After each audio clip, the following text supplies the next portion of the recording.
राधे राधे। जय श्री कृष्ण। दोस्तों आपका स्वागत है हमारे YouTube चैनल AB भक्ति कहानियाँ में।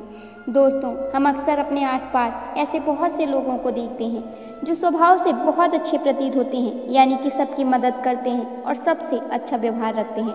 लेकिन इसके साथ हमने यह भी देखा है कि ऐसे लोग जो स्वभाव से अच्छे होते हैं, दूसरों की मदद करते हैं, वह दुखी भी ज़्यादा रहते हैं, और जो लोग स्वार्थी होते हैं वह फलते फूलते रहते हैं। ऐसे में परमात्मा की सत्ता पर प्रश्न उठना स्वाभाविक है। लेकिन अगर यह सत्य है तो हमें कौन सा मार्ग अपनाना चाहिए? क्या हमें भी दूसरों जैसा बन जाना चाहिए? कई लोग मानते हैं कि अच्छे लोग जीवन में बहुत दुखी रहते हैं, लेकिन इसके पीछे का सत्य क्या है? यदि हम इसके पीछे का सत्य नहीं जानेंगे, उसे नहीं पहचानेंगे, तो कहीं ना कहीं हमारा अवचेतन मन भी बुराई की ओर झुक सकता है। इसलिए अपने मन में ऐसे विचार लाने से पहले इस बात की पूरी सच्चाई जान लें, ताकि भविष्य में आपको अपने अच्छे होने पर पश्चाताप ना हो और दुख ना हो। आज मैं आपको ऐसी ही एक कहानी सुनाने जा रही हूँ, जिसमें आपको 5 ऐसे तरीके मिलेंगे जिनके माध्यम से आप अच्छे कर्म भी कर पाएंगे और दुखी भी नहीं होंगे। एक गांव में आनंद नाम का एक युवक रहता था। उसका भरा पूरा परिवार था। उसके 2 बच्चे थे, उसकी पत्नी थी, लेकिन उसके माता पिता अब इस दुनिया में नहीं थे। इसलिए अब पूरे परिवार की जिम्मेदारी उसी के कंधों पर थी।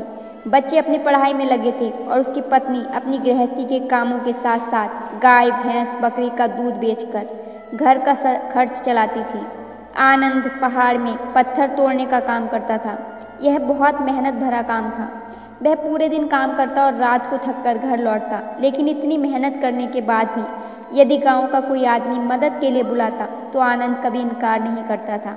उसके जीवन का एक ही सिद्धांत था, यदि मैं दूसरों की मदद करूंगा तो परमात्मा मेरा साथ देंगे और मेरे साथ कुछ बुरा नहीं होगा। आनंद इस सिद्धांत पर पूरी कड़ाई से अमल करता था। इस पर इतना विश्वास करता था कि अगर कोई बाहर का आदमी भी उससे मदद मांग ले तो वह अपने घर का काम भी अधूरा छोड़कर उसकी मदद करने पहुंच जाता था। लेकिन उसकी इस आदत से उसकी पत्नी बहुत परेशान रहती थी। वह अक्सर आनंद को समझाने की कोशिश करती थी। सबसे पहले अपने काम पर ध्यान दो, अपने परिवार को देखो। हमारे 2 बच्चे हैं और फिर भी तुम दूसरों के कामों में लगे रहते हो। पहले अपने घर को तो संभालो। जब यह बातें आनंद के कानों में पड़ती तो उसके दिल में एक कांटा चुभने जैसा महसूस होता और उन दोनों के बीच झगड़ा शुरू हो जाता। उनके झगड़े का सबसे बड़ा कारण यही था, ना तो आनंद अपने आप को बदल पाया और ना ही उसकी पत्नी ने उसे समझाना बंद किया। इसी वजह से उनके घर में अक्सर कलह होता रहता था। गांव वाले आनंद के स्वभाव को जानते थे और वह जानबूझकर अपने आसान काम के लिए भी उसे बुला लेते थे ताकि उन्हें कम मेहनत करनी पड़े। कहने का अर्थ यह है कि गाँव वाले आनंद की शालीनता का फायदा उठाते थे और पीठ पीछे उसका मजाक उड़ाते थे, उसे मूर्ख समझते थे। एक दिन आनंद की पत्नी बहुत बीमार पड़ गई। आनंद ने अपनी तरफ से जो भी सेवा हो सकती थी वह सब अपनी पत्नी के लिए की। उसने गांव के वैद्य को बुलाकर उसकी जांच करवाई, लेकिन यह रोग उस व्यक्ति की समझ से बाहर था। इसलिए उसने कहा, तुम अपनी पत्नी को नगर में किसी बड़े वैद्य को दिखाओ, तभी उसकी जान बच सकती है। जल्दी से जल्दी नगर जाने का इंतजाम करो, वरना तुम्हारी पत्नी के प्राण संकट में हैं। यह सुनकर आनंद के पैरों तले जमीन खिसक गई। उसने कभी सोचा भी नहीं था कि उसकी पत्नी की जान पर बन आएगी, लेकिन उसकी पत्नी की हालत इतनी खराब थी कि नगर पहुंचने के लिए उसे घोड़ा गाड़ी की जरूरत थी। संयोग से उसके पड़ोसी धन के पास घोड़ा गाड़ी थी। आनंद के मन में विचार आया कि वह धन से घोड़ा गाड़ी मांग सकता है। उसने सोचा, मैं धन के किसी काम को नहीं टालता तो वह भी मेरे काम को कभी मना नहीं करेगा। वह धन के पास गया और उससे घोड़ा गाड़ी मांगी, लेकिन धन यह कहकर मना कर दिया कि उसके घोड़े बीमार हैं और वह शायद बच भी ना पाए। लेकिन जैसे ही आनंद लौट रहा था तो उसने देखा कि धन का एक सेवक घोड़े को बाहर ला रहा है और गाड़ी में जोत रहा है। जब उसने पूछा तो उसने सुनकर बताया कि धन ने गाड़ी किराए पर दी है। यह सुनकर आनंद का दिल टूट गया। उसने सपने में भी नहीं सोचा था कि उसका सबसे अच्छा मित्र उसकी मदद से इनकार कर देगा। आखिरकार आनंद गांव के एक सेठ के पास जाकर कुछ धन उधार लेकर घोड़ा गाड़ी मंगवाता है और अपनी पत्नी को नगर के वैद्य के पास ले जाता है।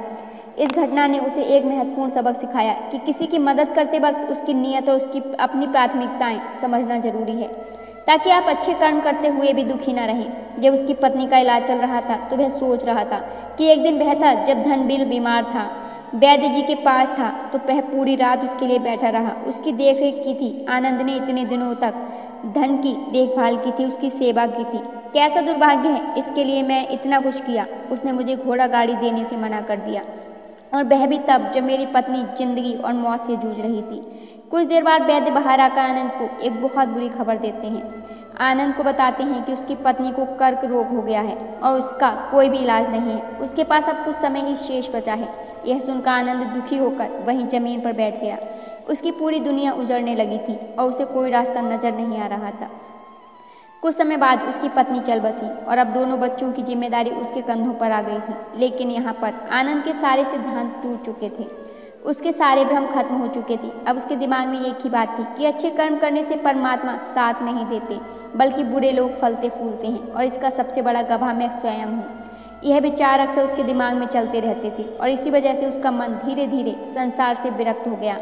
एक दिन ऐसा भी समय आया जब वह अपने बच्चों को अपने रिश्तेदारों के पास छोड़कर इस संसार को त्याग कर एक सन्यासी बनने के लिए घर से निकल पड़ा।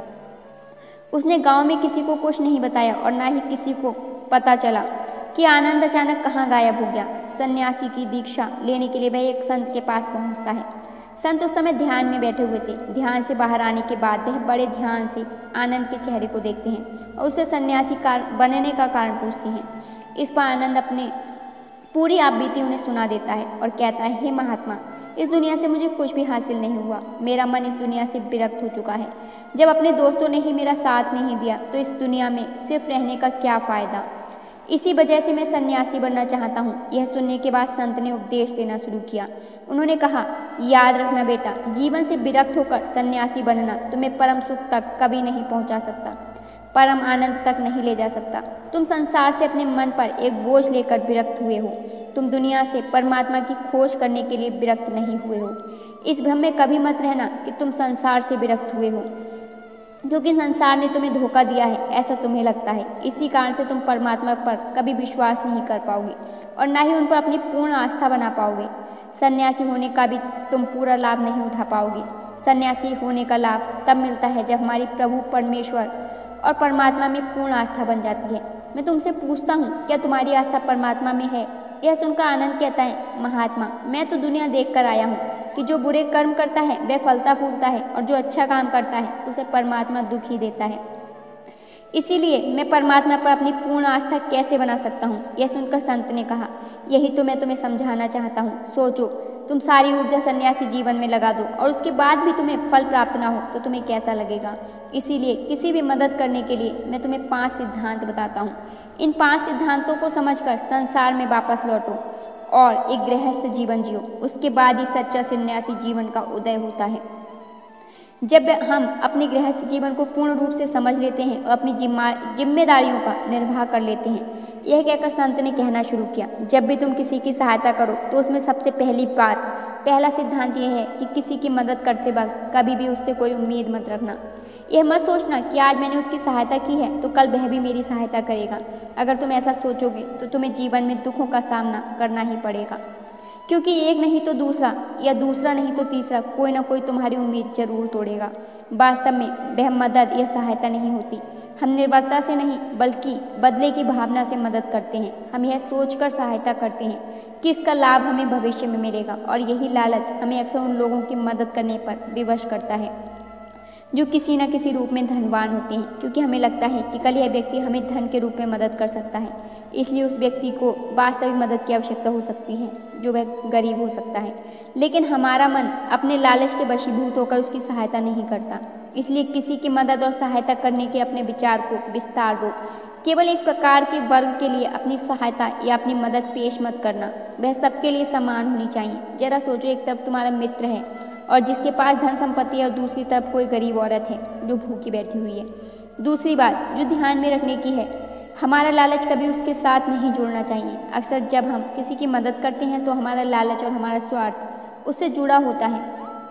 हम अपनी भविष्य की योजना बनाकर उस व्यक्ति की मदद करते हैं। हम सोचते हैं अगर मैं इसका यह काम करूँगा तो भविष्य में यह व्यक्ति मेरा वह काम पूरा कर देगा, और यह सहायता वह मदद बिल्कुल भी परमात्मा के द्वार को नहीं खटखटाती, क्योंकि वह लालच है। जाहिर है आप अपने आप को धोखा देने के लिए अपने लालच को एक सहायता का रूप दे रहे हैं। तीसरी बात जो ध्यान रखने की है वह यह है कि अपने सामर्थ्य के हिसाब से दूसरे की मदद करो।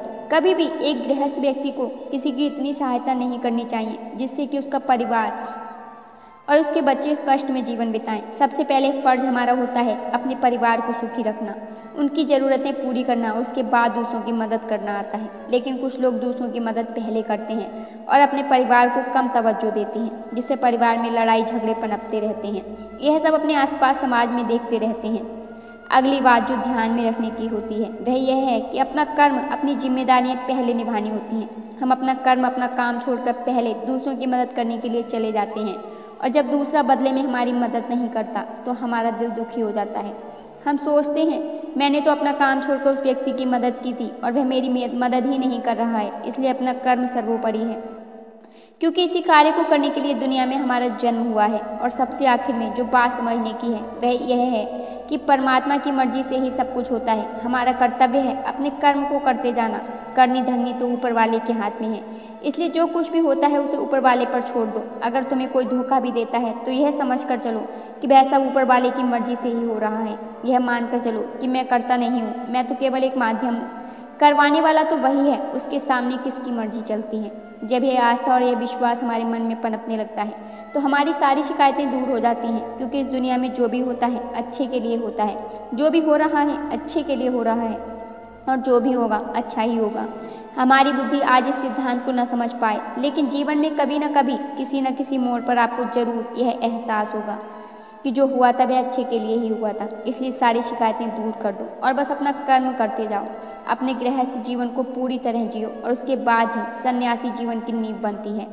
इसके बाद संत ने आनंद से कहा, वापस अपने गांव लौट जाओ, अपने बच्चों को वापस लेकर आओ और उनका पालन पोषण करो। अपने बच्चों के लिए एक अच्छा जीवन बनाओ, दूसरी शादी कर दो और उन्हें अच्छे से बड़ा करो। यह सुनकर आनंद अपने बच्चों के साथ अपने गांव में वापस लौट आता है।